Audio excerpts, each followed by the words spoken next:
Don't forget to give the video a like, drop your thoughts in the comments, and hit that subscribe button so you never miss one of our stories.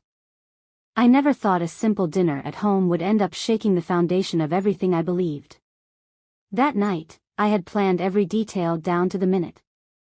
My husband, Ethan Wells, had invited his longtime best friend Julian Carter over for dinner, and I went out of my way to make sure everything looked and felt perfect. Julian Carter had been a part of Ethan Wells's life since their college days, and over the years, we'd shared more dinners together than I could count. But something about this particular evening felt different. I just couldn't put my finger on why. The table was set with crisp white linen, soft candlelight casting a golden shimmer against the polished wine glasses. The scent of rosemary and roasted chicken drifted through the room, wrapping the air in a cozy, familiar warmth that reminded me of holidays and family nights. I adjusted the flower arrangement at the center of the table and took a calming breath, smoothing the front of my dress just as I heard the sound of laughter coming from the living room. Julian Carter had always been that kind of guy, laid back, easy to be around, always knew how to keep the vibe light. But tonight, when I looked at him, I saw something different in his eyes. Something quieter. Like he was holding something back. We took our seats and the conversation flowed naturally at first. They told stories from their college days, shared old jokes I'd heard 100 times but still managed to laugh at. Ethan Wells filled our glasses with red wine, and we raised a toast, to friendship, to old memories, to the years we'd spent as part of each other's lives. Then, somewhere between the second glass of wine and the first few bites of dessert, I noticed Julian Carter's expression shift. He started tracing the rim of his glass with his finger, eyes darting between me and Ethan Wells, like he was silently wrestling with something big. "There's something I need to tell you both," he said, voice a notch lower than before. Even with the warmth of the candles and the wine, a chill ran through me. Ethan Wells, oblivious, leaned back in his chair and smirked. "Come on, Julian Carter. Don't get all serious on us now," he said with a chuckle. But Julian Carter didn't laugh. He tapped his fingers on the table for a moment before letting out a sharp breath and locking eyes with me. "This is about you, Lena Morgan," he said. My stomach nodded. "Me?" I managed to reply, trying to keep my tone even. He gave a slow nod, glancing briefly at Ethan Wells before focusing on me again. "I should have said this a long time ago," he continued, his voice soft, strained. "But the right time never came. And I don't think I can keep this to myself any longer." Ethan Wells gave a short laugh, shaking his head like he thought Julian Carter was joking. "What are you even saying, man?" Julian Carter's jaw tensed. He swallowed hard, his throat moving visibly, then leaned toward me, lowering his voice to a near whisper. "Lena Morgan. I've been in love with you for years." The words hit like a punch to the chest. The air seemed to vanish from the room. I sat there frozen. So did Ethan Wells. The ticking of the clock in the background suddenly felt deafening in the silence that followed. My heart was pounding, my hand gripping the fork a little too tightly. I tried to make sense of what I'd just heard. Words like that didn't belong in a moment like this, but there they were, sitting heavy in the air between us, impossible to ignore. Ethan Wells was the first to react. He let out a quick, humorless laugh, shaking his head like he couldn't believe what he'd just heard. "Okay, Julian Carter, I think the wine's hit you a little too hard," he said, half joking. But Julian Carter didn't smile. "I'm not joking," he cut in, his voice steady and firm. "Is that all you've got to say?" He looked straight at Ethan Wells. "This isn't some drunken outburst. I've kept this to myself for years, for the sake of our friendship, for your marriage. But I can't keep pretending anymore." I felt the room spin for a second. My fingers trembled as I carefully set my glass on the table. My mind was suddenly racing, flipping through old memories, birthdays, holidays, those easy Sunday dinners. Julian Carter had been part of our lives for so long. Always kind, always thoughtful. But never, not once, had I imagined this. Ethan Wells's jaw clenched tight. He stood so abruptly that his chair let out a harsh scrape against the hardwood floor. "This is insane," he muttered, voice low but sharp. "Why now, Julian Carter? Why the hell are you saying this now?" Julian Carter held his gaze, unflinching. "Because I thought I could live with it. But I can't anymore." Then he looked at me, and everything in his face shifted, less control, more honesty. "Lena Morgan," he said gently, "I'm not asking you for anything. I know you love Ethan Wells. I'd never try to get in between you two. I had to tell you the truth. At least once." I could feel Ethan Wells's eyes on me, waiting. Maybe even bracing. But what was I supposed to say to any of this? Part of me wanted to brush it off, crack a joke, pretend it never happened, move on like nothing had changed. But another part, that part wasn't so sure. And that uncertainty scared me. The air between us had shifted, thick with something unsaid. Something I wasn't ready to deal with. I swallowed hard, forcing the words out. "Julian Carter," I started, my voice barely above a whisper.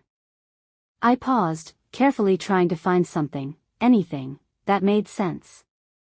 I don't even know how to respond. Julian Carter gave a slow nod, like he had expected as much. He dropped his gaze to his hands and let out a long breath. "I'm sorry," he said quietly. "I just couldn't carry it anymore." Ethan Wells's fists were clenched now, his shoulders tight, his breathing uneven. "You had no right," he muttered, eyes locked on Julian Carter. "No right to come into our home and say this." "I'm not trying to take her away from you," Julian Carter said, cutting him off. "I just wanted her to know how I felt." And then, silence. Thick, suffocating silence. I could hear my own heartbeat like a drum in my ears. My thoughts were scattered, impossible to grab hold of. I glanced between the two men, my husband, burning with anger, and Julian Carter, who had just shattered the calm of our lives with one confession. This night had started off so warm, so full of laughter and familiarity. But now, sitting there in that soft candlelight, I knew everything had changed. And there was no going back. The silence dragged on, heavy and endless. My hands felt clammy, my breathing shallow. The room, once so inviting, now felt like it was closing in on me. I didn't know where to look, at Julian Carter, who had just confessed something unthinkable, or at Ethan Wells, who looked like a man barely holding it together. Then my eyes fell on the table, the food none of us had touched, the glasses half full. Everything looked so normal, but none of it was. Ethan Wells's voice finally broke through, sharp and clipped. "I think it's time you left, Julian Carter." Julian Carter's face fell. Regret, guilt, something flickered in his eyes. He looked like he wanted to say more but thought better of it. Slowly, he stood up, his chair dragging across the floor again in the awkward quiet. I stayed seated, frozen. I didn't know how to move, what to feel. Julian Carter had always been there, always dependable. And yet, he'd been hiding this all along. Why had he waited until now? "I'm sorry, Lena Morgan," Julian Carter said, his voice soft and aching. "I never meant to hurt you." His words were real, I could feel that. But they still didn't make any sense to me. How could he have carried this secret for so long? And how had I never seen it? Ethan Wells didn't say a word. He just turned around and started pacing across the room, dragging his hands through his hair like he was trying to shake the whole moment off. I slowly stood up, the weight in the room pressing down on me like a storm about to break. "Ethan Wells," I said softly, hoping to reach him. But he didn't look back. He kept pacing, shoulders tense, eyes locked on nothing in particular. I crossed the room toward him, each step heavier than the last, my chest tight with anxiety. "Ethan Wells," I said again, this time my voice cracked a little. "Please, talk to me." Finally, he turned to face me. There was something in his expression, pain, confusion, maybe even fear. "You don't get it, Lena Morgan," he said, his tone sharp but wounded. "This isn't just about Julian Carter confessing something. This is about trust. About everything we've built together." I shook my head, trying to catch my breath, trying to make sense of how we got here. "I didn't ask him to say any of that, Ethan Wells. I didn't even know he felt that way." "I don't care if you didn't know," he snapped, his voice rising with frustration. "That's not the point. He's been carrying this for years, and now he just drops it in the middle of our dinner like a bomb. And you're acting like it's not a big deal." "I never said it didn't matter," I replied, doing my best to keep my voice calm. "But this isn't about us. It's about him. His emotions. I can't control what he feels, but that doesn't mean I feel the same way." Ethan Wells's expression shifted slightly, the hardness in his face giving way to something else, something quieter. "You're not seeing it, Lena Morgan. This changes everything. How do I look at him the same way again? And worse, how do I look at you the same way?" Those words hit me like a slap. I hadn't expected that. I understood his anger, truly I did. But in that moment, his doubt felt like a betrayal of its own. After all these years of loyalty, of commitment, he thought I was hiding something? Julian Carter was already heading for the door, his steps slow, heavy, as if each one was pulling him deeper into regret. "I'll go," he said quietly, not even glancing back at us. I didn't want him to leave like that, not with everything still unresolved and hanging in the air like smoke. "Julian Carter, wait," I called out, stepping forward. He paused, hand resting on the doorknob. When he turned and met my eyes, there was something raw in his gaze, something I hadn't seen before. Not boldness. Not hope. Just sorrow. "I'm sorry, Lena Morgan. I really am." Before I could get a single word out, the door closed behind him with a quiet click that felt far too loud. The silence that followed was suffocating. The room suddenly felt too big. Too cold. I turned to Ethan Wells, and I could see it, his anger had faded, but what replaced it was worse. Hurt. The kind that lingers. "You didn't tell me," he said, his voice hollow. "You never told me how you really felt about him." My stomach dropped. "Because I didn't feel anything, Ethan Wells. Not like that. I didn't want this." He looked at me then, really looked at me. "But how can you be so sure?" he asked, his voice lower now, less biting but more personal. "How can you be so certain you never felt anything for him?" I froze. I wanted to answer quickly, to give him reassurance. But the truth was, I hesitated. Not because I had feelings for Julian Carter, but because suddenly I didn't know how much I had ignored or brushed off over the years. The silence stretched again, this time heavier, more fragile. Ethan Wells studied me for a long moment, his face unreadable. Then he exhaled deeply and ran a hand down his face. "Maybe I just need a little time to make sense of all this," he said quietly. I nodded, my voice barely audible. "I get it. I do. I think I need time too." He didn't say anything else. Just nodded vaguely, his eyes distant, and turned away from me, walking over to the window. He stood there, staring out into the dark night, while I stayed where I was, still, uncertain, and more alone than I'd felt in a very long time. The streetlights outside cast a soft amber glow through the window, streaking shadows across Ethan Wells's face. There was something hollow in his expression, like a part of him had drifted somewhere far away. And as I stood there watching him, I felt this quiet distance forming between us, like a chasm opening up where closeness used to be. Maybe something had shifted in him, and maybe in me too. We barely spoke for the rest of the night. Ethan Wells retreated into a heavy silence, lost in his thoughts, while I stayed at the dining table, trying to hold myself together. My head was spinning, emotions crashing into one another.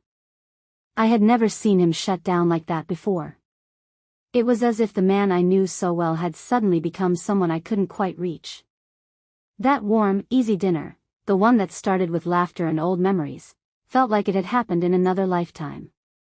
The connection that had once filled the room had vanished, stripped away by a few words that none of us could take back.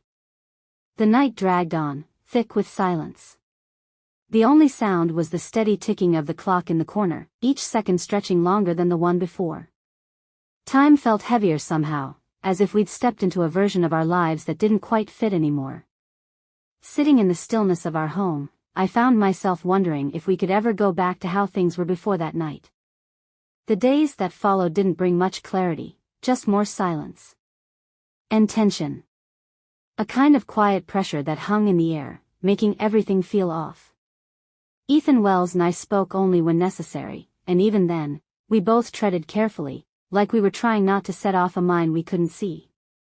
Julian Carter's confession lingered like a fog neither of us could clear. Every look, every word, felt weighed down by it. I kept replaying it all in my mind, Julian Carter's voice, the stunned look on Ethan Wells's face, the way the air had gone still, like even the room itself understood something had just changed. The morning after that dinner, Julian Carter was gone. I tried to talk to Ethan Wells, tried to unravel it all and find some thread of understanding. But he wouldn't open up. He shut me out in a way I hadn't expected. And honestly, I couldn't even blame him. I didn't know how I felt either. But the silence between us, it was unbearable. Sometimes I'd catch Ethan Wells just standing at the window, his eyes distant, like he was searching for something out there. And I'd wonder, what was he thinking? Was he angry? Was he heartbroken? Did he blame me? And why did I feel so guilty? I hadn't led Julian Carter on. I never gave him any reason to think I felt the same. But the fact that he'd held those feelings for years, and I had no idea, that weighed on me. How had I missed it? How could someone bury something so deep for so long? And why did it feel like I had betrayed Ethan Wells, even when I hadn't done anything? One evening, about a week after it all happened, I found myself alone in the living room. The warm light from the lamp flickered against the walls, but the house felt cold, hollow. Lifeless. Ethan Wells was still at work, and I'd spent the day trying to make sense of where we stood. But there were no answers, just questions. Too many of them. I was lost in my thoughts when the doorbell rang. The sound jolted me, and for reasons I didn't understand, my heart started racing. I stood up slowly, crossed the room, and opened the door. And there he was. Julian Carter. His eyes held a mixture of hesitation and something close to regret. He looked like he wasn't sure if he should have come at all. Julian Carter? I breathed, startled by the sight of him. What are you doing here? I needed to talk to you, Julian Carter said quietly, his voice barely rising above a whisper. His hands were shoved deep into his coat pockets, his posture unsure. I know I probably shouldn't have come, but I couldn't leave things like this. I hesitated for a moment, then stepped aside to let him in. You really shouldn't be here, Julian Carter, I said, though my voice lacked conviction. I started to say something else, something about Ethan Wells, maybe, but the words caught in my throat. What could I even say? Julian Carter had already stepped inside. He looked around the room like it was unfamiliar territory, unsure where to stand or sit, like he didn't belong anymore. I know, he said softly, almost to himself. I do. But I couldn't leave without seeing you one more time. I'd been thinking about everything. About what I said. About what it caused. And I realize now, I made a mess of things. But I had to come and say I'm sorry, Lena Morgan. I owe you that. For a few seconds, I said nothing. I was trying to wrap my head around his words, trying to read the emotion behind them. The space between us felt heavy, almost suffocating, filled with tension and unspoken things. Julian Carter, I finally said, my voice low. Why did you tell me? Why that night? Why then? He let out a slow breath, eyes dropping to the floor like he couldn't bear to look at me. Because I couldn't keep it in anymore, he murmured. I thought I could carry it forever, bury it deep enough that it wouldn't matter. But when I saw you that night, sitting there, laughing with Ethan Wells, I realized I was lying to myself. I couldn't pretend anymore. Then he looked up, and the regret in his eyes nearly knocked the wind out of me. I was selfish, he said. I should have kept it to myself. I never meant to hurt anyone, but I did. I hurt both of you. It wasn't the confession itself that stunned me anymore, it was everything behind it. The years of silence. The weight of hidden feelings. The rawness in his voice. I took a deep breath, steadying myself. Julian Carter, you shouldn't have had to carry that alone, I said honestly. But you're right, you shouldn't have said anything. Not like that. Not when it would break everything open. I know, he whispered. I know. And I'm sorry. I didn't mean to wreck what you have. I could see the pain in his expression, and for the first time, I fully believed he never meant to cause this kind of damage. But the damage was done. And I couldn't be the one to carry the pieces for him. Ethan Wells is hurting, I said, my voice shaking a little. And so am I. This whole thing, it's left us, untethered. And I can't just make it better. We need time, Julian Carter. Time and space. Julian Carter nodded slowly, absorbing the words, letting them sink in. I understand. I didn't come here to fix things. I had to say I was sorry. That's all. We stood in silence for a moment, both of us weighed down by everything left unsaid. Then he stepped back, giving me a small nod. I'll go, he said quietly. I just wanted you to know I meant it. Every word. I watched him turn and walk to the door. And as it closed behind him with a soft click, I felt something loosen in my chest. Not closure, not peace, but maybe the beginning of something that could eventually become both. That evening, Ethan Wells came home. He looked worn down, his shoulders slumped, face drawn with exhaustion. But when he stepped into the living room and saw me sitting on the couch, staring blankly into the distance, he paused. Just for a second. Like maybe he wasn't sure what he was walking into. Or maybe he was trying to decide whether to say something, or say nothing at all. He didn't ask if Julian Carter had come by. He didn't have to. There were no questions, no accusations, just a quiet understanding that hung between us. The kind that comes when two people have already felt too much to say anything out loud. Instead, Ethan Wells walked over and sat down next to me, close enough that I could feel the warmth of his presence. Solid. Steady. I don't even know what to say, Lena Morgan, he murmured, his voice softer than I'd heard it in days. You don't have to, I said quietly, almost more breath than words. We just need time. He reached for my hand, and I let him take it. His grip was gentle, but there was strength in it too. Reassurance. For the first time in what felt like forever, I didn't feel like I was standing alone in the middle of the storm. In that moment, even though things were still messy and unresolved, it felt like we were together again, on the same side of whatever this was. And maybe that was enough for now. Maybe we didn't need all the answers just yet. Maybe we didn't need to figure everything out in one night. We just had to start. Together. One day, one step at a time. Over the days that followed, things began to shift. Slowly, quietly. The heaviness between us started to lift.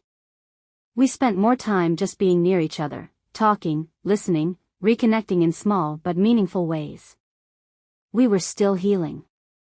Still learning how to step around the cracks and rebuild from what had been broken. But the distance between us was shrinking. The silence no longer felt like a wall, it felt like space we could grow into. And in that quiet space, something unexpected began to take root. Hope. A soft, uncertain kind of hope, the kind you don't want to speak too loudly in case it disappears. But it was there, and it was real. Maybe Julian Carter's confession hadn't just shaken us, it had forced us to look at each other again. Really look. And in that looking, maybe we'd found something we hadn't even realized was missing. A deeper understanding. Of each other. Of trust. Of love, the kind that bends, the kind that bruises, but doesn't break. Not if you're willing to fight for it. And maybe, just maybe, that truth, messy as it was, had set us on a new path. One we hadn't planned for. But one we might just walk better, together.